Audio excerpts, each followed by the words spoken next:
had a meeting, but there's a university running a event on a G20. There were a bunch of NGOs who were doing something on a G20. The population was out there displaying their culture. So it had a a flair and a impact which was very, very different. So the second is, to be very honest, I don't think people expected us to succeed. Really? Yeah, I mean, look, we went through, saw the Indonesian presidency, the kind of pressures they were in. Every meeting was blocked by a single issue. And then finally, okay, we patched something together at the summit. All of us helped out because that's the way it is. Now, in our case, I think we took, frankly, much less defensive strategy. We said, look, every meeting, if there's a finance meeting, we will get a finance outcome. If you've got other issues, I'll put an asterisk and put it on the side, but you are not going to block that finance outcome. So what we did was, we piled up the stakes, outcome after outcome. So you said it's a talk shop. Yes, you are right, but even talk shops make a difference. So when a talk shop, for example, ends up recommending to the World Bank that you need to change, reform as per a report which is coming out, or a talk shop says that digital public infrastructure is today a kosher concept and the rest of the world must adopt it for propagation. Don't write off the power of ideas and talking. Ultimately they move things. And I would say, if you look at one thing which has gone very badly wrong with the world, which is that COVID, the impact of COVID has really set back development, SDG targets in the world. The G20 brought the focus back. So, and people intuitively understand it, that people, they may not know the nuances, but they knew the pressures were on us, and they knew that we had to, get the outcome done at the summit, and I think they kind of get it. So, because this is election season, as they say, you have to go to the voters, give them your hisab of what you have achieved over the last 5 years. So, in the realm of foreign policy, because you've been shepherding it, you've been marshalling for India's foreign policy over the last 5 years, aside of the G20, the COVID vaccines, navigating India's interests through these two wars, what is the one thing that you would say is the standout for the Modi government, which no other government in the realm of foreign policy has done in the last 75 years? Well, look, if, it's not an if, it is a when. When I go out and explain foreign policy of the last 10 years to people, I would actually tell them Modi ki guarantee works as much abroad as it does in the country. Okay. And it is Modi ki guarantee which moved the whole Indian system in Operation Ganga, where 5 ministers were deputed and told you sort out those places and come back when the last people come back, when the military is put to work on a mission like this. It could be that, it could be Operation Kaveri in Sudan, it could be what we did during COVID, the whole Vande Bharat mission, that anybody who was stuck somewhere, I mean, there were shipping crews, there were air crews, there were hotel people, there were tourists, there were students who had been told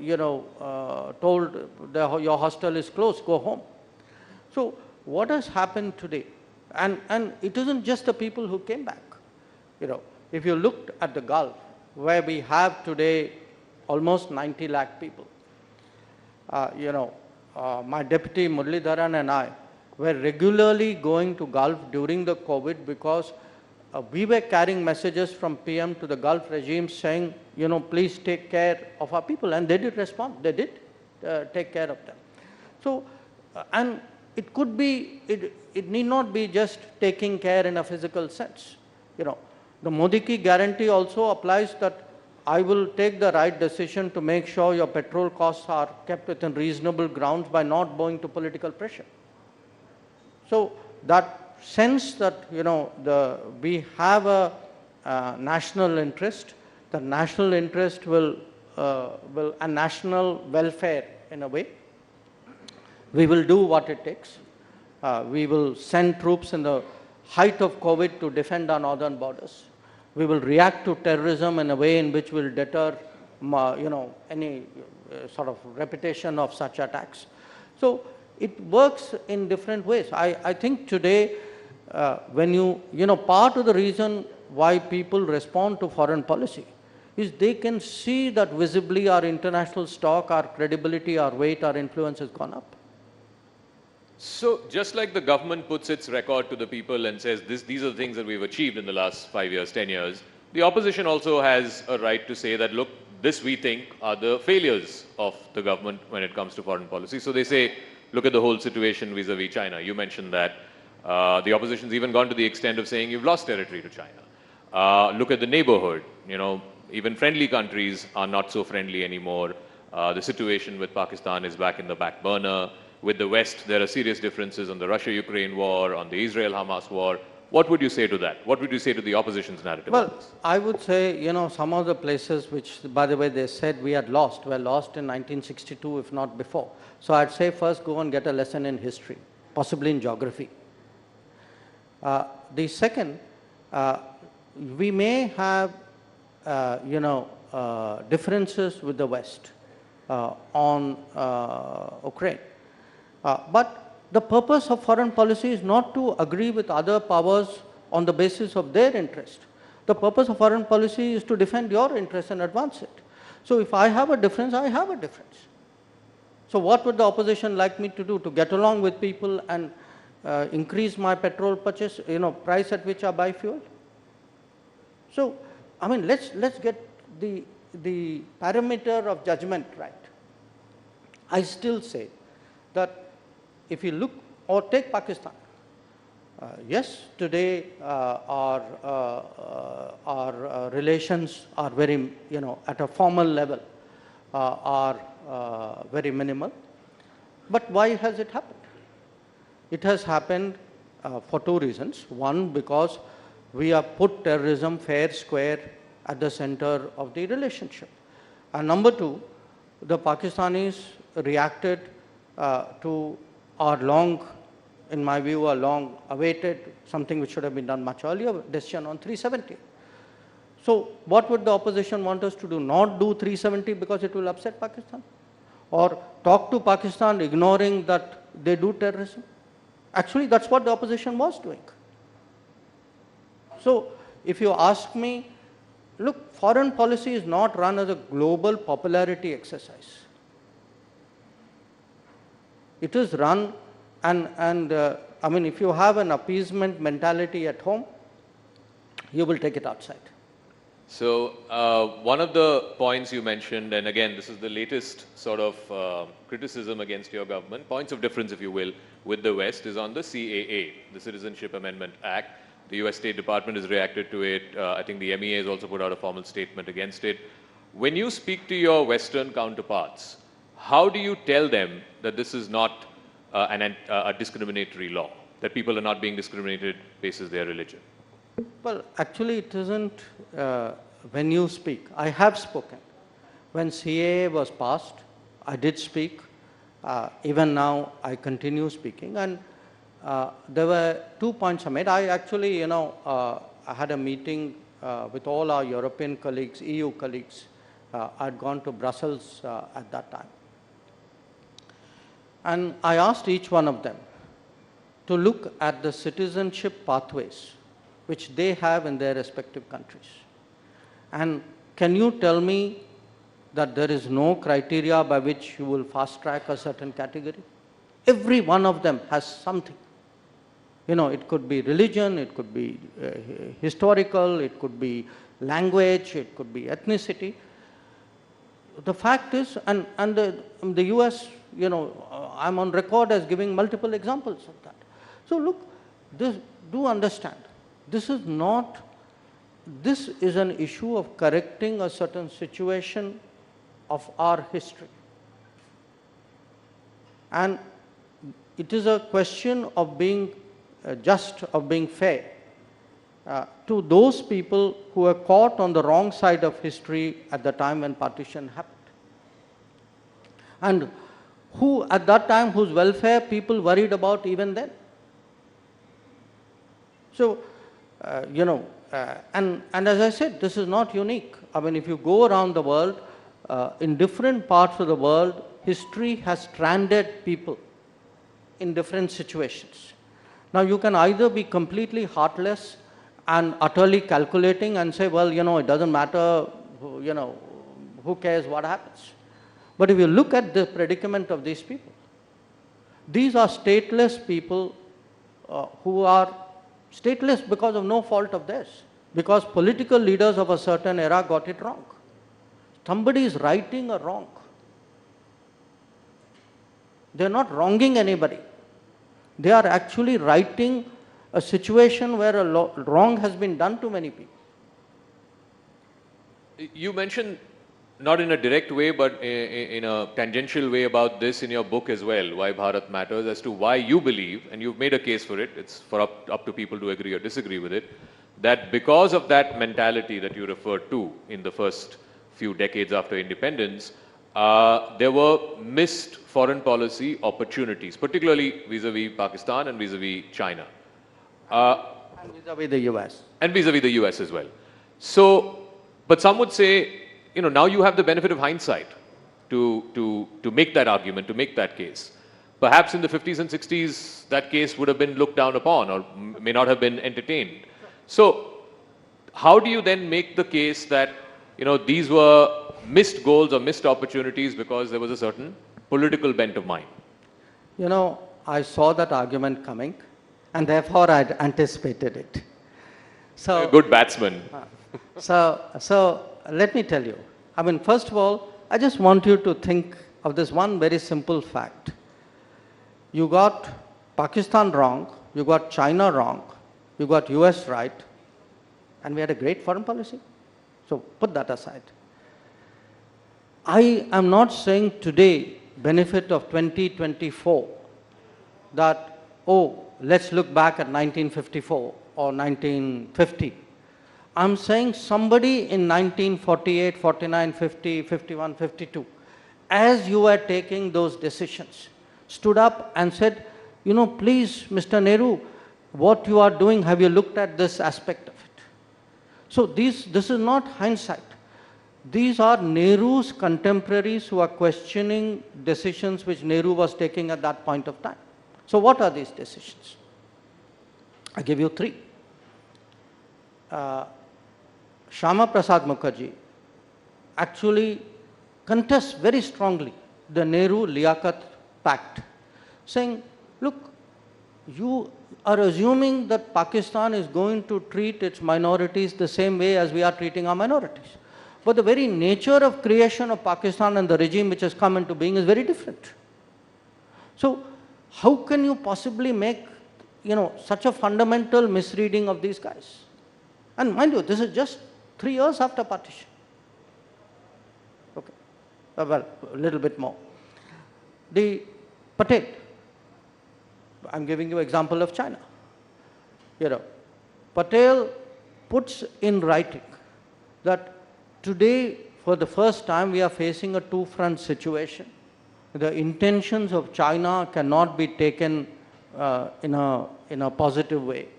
There is much that we have to apprehend. So please do not, have a sort of rosy picture of the situation. What is the answer from Nehru? I cannot conceive that anybody would undertake a wild adventure across the Himalayas. By the way, that's exactly what they did in 1962. So now, if Jaishankar in 2024 says, they got it wrong in 1954, your question is very, very valid. It's not Jaishankar who's saying it. It's Patel saying it on China. It is Shyama Prasad Mukherjee saying it on Pakistan.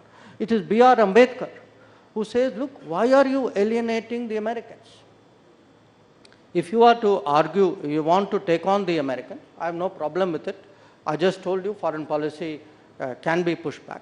At least fight your own cause. We were alienating the Americans on behalf of China. That we were taking up China's cause. And more than anything else, I mean, what an irony. That imagine, in 1950s, we spoilt our relationship with America because we were arguing on behalf of China. So this is not hindsight. This is not a political polemic. I am placing before, especially the younger generations, because they wouldn't be familiar with it. I am placing historical situations, which is what I called a road not taken. That road was available. That road was marked. Those people drew a map and said, don't go this way, go that way. And we consciously chose not to take those roads. Now, I'm not saying there were no-brainers. I mean, there were pluses and minuses. But we need to get out of this, cult worship that everything from 1946 till pick your year, these were great years and we did splendidly. If anything went wrong, other people were to blame. But, Nehru's foreign policy is such a sort of impeccable theology that even today, whoever comes to power must follow it. And any deviation is somewhere wrong. I think, companies are audited. After all, countries should also be audited, for policies should be audited.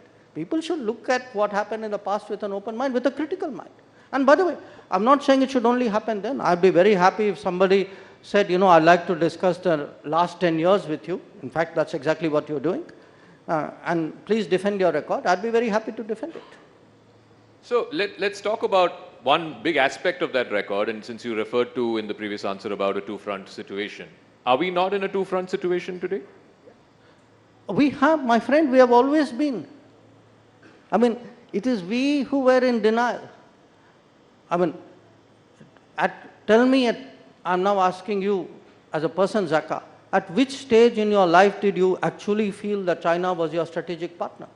I don't think in my lifetime. No, but yet in 2006, we actually have a declaration describing China as a strategic partner. So I want to say, look, there's a gut sense in society. Sometimes, and I say this as someone from the foreign policy fraternity, sometimes, this is a bubble you have created. Because in the earlier years, it was very much a Nehruvian ideological bubble. Nehru was against America, so everybody was against America. Nehru said China is a great friend, everybody says China is a great friend. So the vestiges of that continue, even today. I mean, you have a concept called Chindia. Okay, I do, many of you will remember who put that concept forward. So if you actually have reached to think that you're making a sandhi of China and India, and you think we are that close, and our interests are so aligned, I mean, this is a different world. So I would put to you, if you go back, especially I would say to me, 1950s, it was latent. 1960s onwards, especially after the China-Pakistan agreement in 63, and the territorial transfer of Indian territory by one illegal occupier to another, you had effectively the two of them working in tandem. And to me, that is a very obvious basis on which to build policy. So let me now come to domestic politics. We've got the last 15, 16 minutes now. In the last 5 years, we have seen the transformation of Dr. Jaishankar from diplomat to foreign policy scholar. Now you're a full-blooded politician. So tell us, why is the Prime Minister spending so much time in southern India? Every day, every other day, he's in South India. In the last elections, in the last Lok Sabha elections, out of 129 seats in the 5 states in southern India, the BJP won just 29. A bulk of it came from Karnataka. Why do you in the BJP believe this time the south will be your new frontier and you'll be able to conquer the new frontier? Well, if I applied that logic, I could apply it to the rest of the country. There was a time, there were many states where there were no BJP MPs. So, in a way, every state I mean, for a party like BJP, was a new frontier at some point. So, why today, I mean, I don't know how many of you saw the pictures of the Prime Minister's, road shows in Coimbatore and Palagat, etc. Look at the response that he's getting. So, my sense is, I mean, ultimately the results will tell. But as someone who's been traveling a fair amount, certainly to Kerala, I mean, Karnataka is a different case. There's already a strong history with BJP out there. My sense is, political opinion in those states is changing. That people today contrast, they've seen the benefits of good governance, that many of the changes of the last decade, as you say, the Anna Yojana, the food support, the Mudra scheme, the Awas Yojana for the housing, even what the vendors, informal economy is getting, Swanidhi, the Jal Jeevan Mission, the power connection, the road building. So when the Kisan Samman Nidhi so if you put all this together, they today realize, and particularly if you add to this health and insurance, they today realize that, look, because you are getting good governance out of the center, and these schemes have been pushed by the center, they have benefited literally tens of crores of people. They are looking, at a very, very different way, both at the center and at the BJP. The second, I would say, our sense of ourselves as a nation and society is also changing. There is today, I mean, you refer to it in a very different way, saying, why are people taking an interest in foreign policy? Yeah. I would argue one of the reasons they are taking an interest in foreign policy is they have a stronger sense of what this nation is about. And the South is, as deeply, if not more so, that sentiment as the rest of the country. And I think the combination of all these things is actually, it's certainly, anybody objective would tell you something is changing out there. You can see that, you can feel that. Now, we'll have to see how it goes, but I can tell you there's a fair degree of confidence about how this will work out electorally. You mentioned about the sense of identity, sense of pride. No doubt it's gone up in the last 5-10 years, but in the South, there's also regional identity. And one of the narratives, you can call it a trope if you want, particularly from the southern parties, is that your party is anti-South India, you're a North Indian party, you're a Hindu, Hindi imposition party. As somebody who is a Delhi boy, but your family is from the southern part of this country, how would you counter that narrative? Well, look, I think by now, Prime Minister Modi has put that kind of propaganda to rest. He's contested it very, very effectively. But you have not had a Prime Minister of this country who has so visibly associated anything national with what you would call regional issues. I mean, it could be, the fact that we've taken foreign policy out there, the fact, I mean, even the parliament, the Sengol issue, the fact he did Kashi Tamil Sangamam, or in fact also, a Tamil Saurashtra. So he's taken enormous pains to actually counter that kind of propaganda which has vitiated our politics for many, many decades. And my sense is today you're getting that traction. My next question is in two parts. First part, I know you'll dodge, but I'm still going to ask. But the second part is a little more weighty. The first part is, are you contesting the upcoming Lok Sabha election? Second part? The second part is, does it make a difference in your, practicing of foreign policy if you're an elected politician as opposed to one who is nominated to the Rajya Sabha? it's a hard one because if you look at the previous foreign ministers of India, you've had a mix. You know, many, I mean, my immediate predecessor, Sushma ji, was from Lok Sabha, and many of her predecessors. So it's a mixed issue. The fact is, today, certainly speaking from a BJP perspective, I can tell you how much focus there is on constituency, on ensuring delivery, on making sure that last mile, that leave no one behind message goes through. So when I look at my, I'm a parliamentarian of 5 years juniority.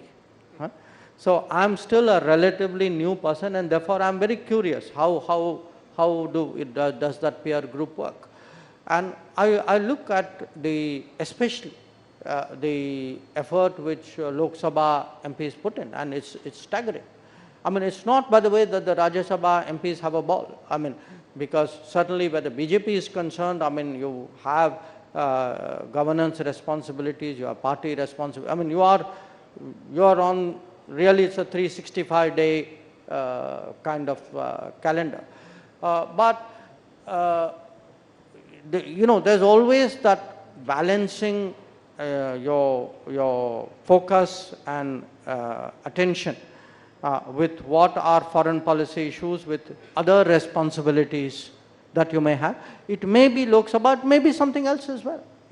You've had ministers who were not Lok Sabha members, but who as foreign ministers had many other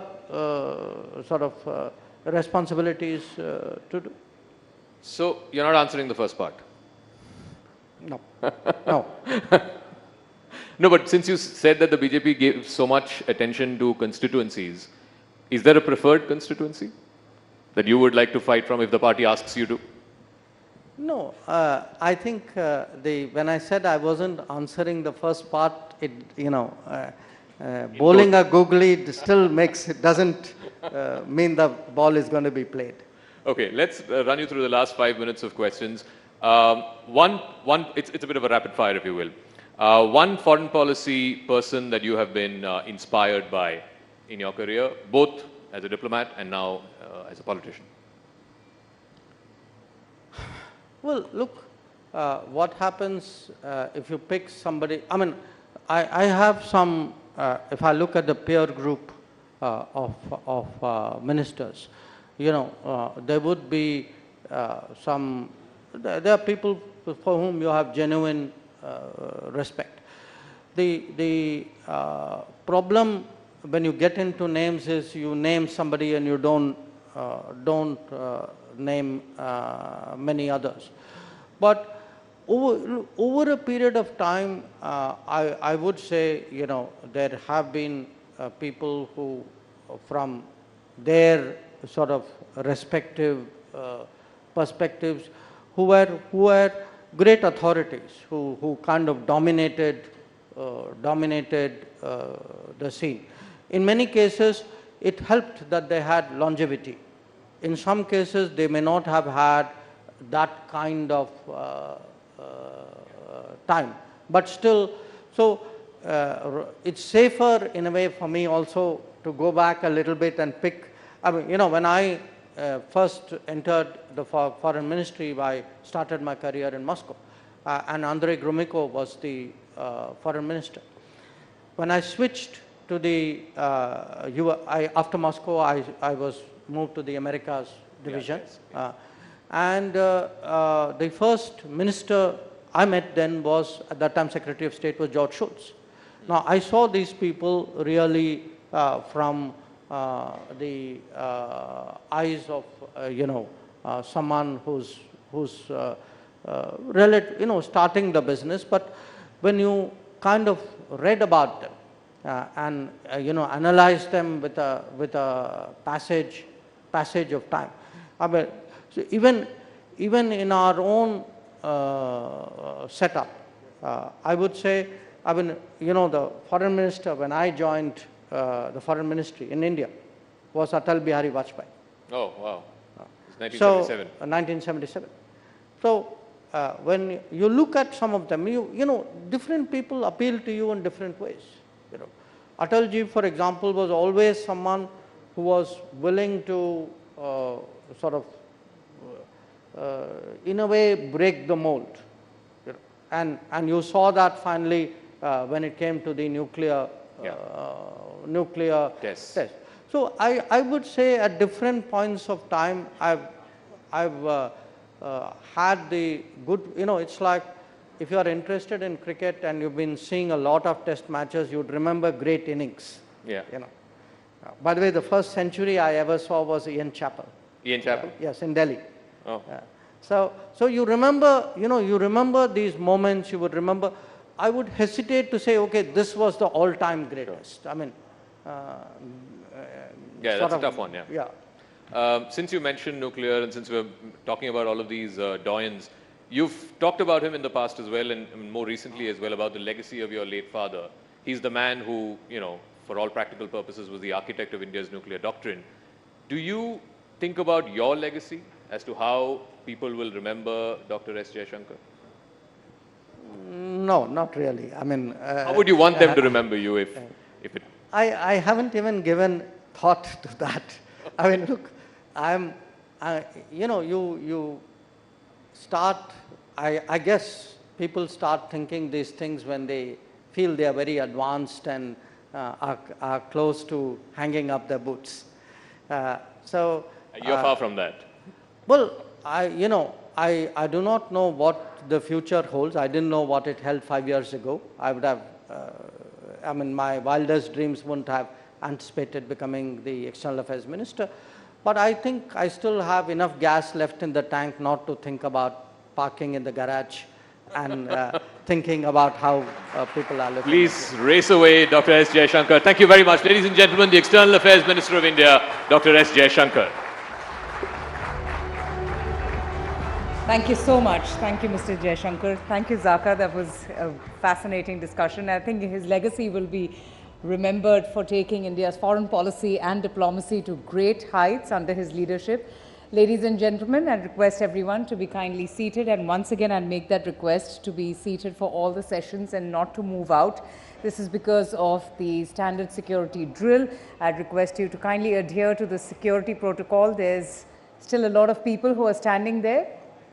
Can I please request each and every one of you to kindly take your seat as we begin the next session?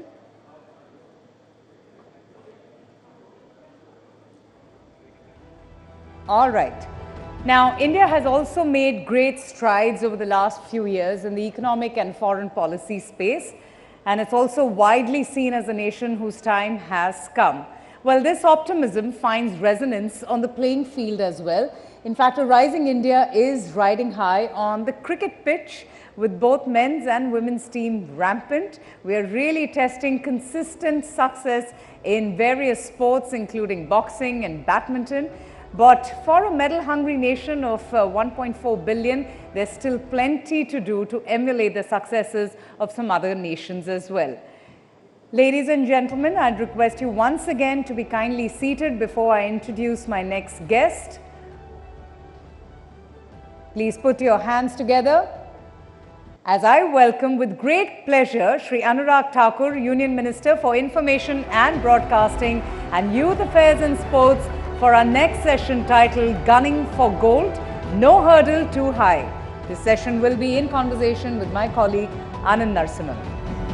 Welcome, Mr. Anurag Thakur. Let's have a huge round of applause for our next guest.